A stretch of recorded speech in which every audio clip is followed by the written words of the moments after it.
Varkala seat BDJSന് നൽകിയതിനെതിരെ ചൊല്ലി BJPയിൽ കലഹം. സ്വതന്ത്ര സ്ഥാനാർത്ഥിയാകാൻ BJP നേതാവ് ആലങ്കോട് ദാനശീലൻ. പാർട്ടി വിടുമെന്ന് പ്രാദേശിക നേതാക്കളുടെ ഭീഷണി.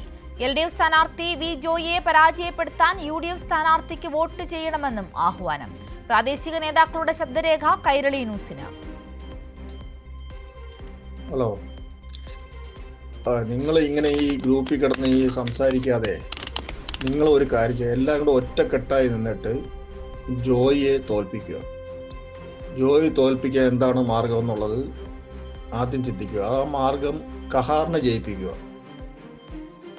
നമ്മളെ ആൾക്കാരെല്ലാം വോട്ടും കഹാറിന് കൊടുക്കുക. അല്ല നോട്ടക്കിട്ടെന്നും പറഞ്ഞ് ജോയി തോക്കൂല, ജോയി ജയിക്കും. അപ്പോൾ കഹാറിനെ ജയിപ്പിക്കണം. നമ്മളെ വോട്ടെല്ലാം കൂടെ കഹാറിന് കൊടുക്കുക. നമ്മളെ BJP താമരയിൽ ഒരു ചിഹ്നത്തിൽ ഒരു സ്ഥാനാർത്ഥി ഇല്ലല്ലോ. അപ്പോൾ അതുകൊണ്ട് ജോയി എങ്ങനെയെങ്കിലും വർക്കല നിയോജക മണ്ഡലത്തിൽ തോക്കണം. വർക്കല മണ്ഡലത്തിലെ NDA സ്ഥാനാർത്ഥിയുമായി ബന്ധപ്പെട്ടാണ് പ്രാദേശിക തലത്തിൽ തർക്കം നിലനിൽക്കുന്നത്. സീറ്റ് വിഭജനത്തിൽ വർക്കല BDJSനാണ് നൽകിയത്. സ്ഥാനാർത്ഥിയായി അഡ്വക്കേറ്റ് ശ്രീനിവാസൻ വേണുഗോപാലിനെ പ്രഖ്യാപിക്കുകയും ചെയ്തു. എന്നാൽ BJP സ്ഥാനാർത്ഥിയെ മത്സരിപ്പിക്കണമെന്നായിരുന്നു പ്രാദേശിക BJP നേതൃത്വത്തിന്റെ ആവശ്യം. അതിനുള്ള മുന്നൊരുക്കങ്ങളും ചുമരെഴുത്തുകളും പ്രാദേശിക നേതൃത്വം തുടങ്ങുകയും ചെയ്തിരുന്നു. പ്രാദേശിക നേതാക്കൾക്കിടയിൽ വലിയ ഭിന്നതയ്ക്കാണ് ഇത് വഴിമാറിയത്.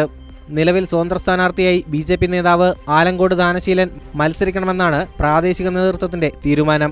നോട്ടയ്ക്കോ BDJSനോ വോട്ട് നൽകരുതെന്നും പകരം UDF സ്ഥാനാർത്ഥി വർക്കല കഹാറിന് വോട്ട് നൽകണമെന്നുമുള്ള പ്രാദേശിക നേതാക്കളുടെ ശബ്ദ സന്ദേശമാണ് ഇപ്പോൾ പുറത്തായത്.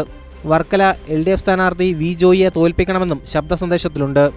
ആഭ്യന്തര കലഹം ഒഴിയാത്ത BJPയിൽ പ്രാദേശിക തലത്തിൽ വരെ വലിയ ഭിന്നതയാണ് ഉണ്ടാക്കുന്നത്. UDFനെ കൂട്ടുപിടിച്ചും ഇടതു സ്ഥാനാർത്ഥിയെ തോൽപ്പിക്കാനാണ് BJP പ്രാദേശിക നേതൃത്വത്തിന്റെ ആഹ്വാനം. കൈരളി ന്യൂസ്, തിരുവനന്തപുരം.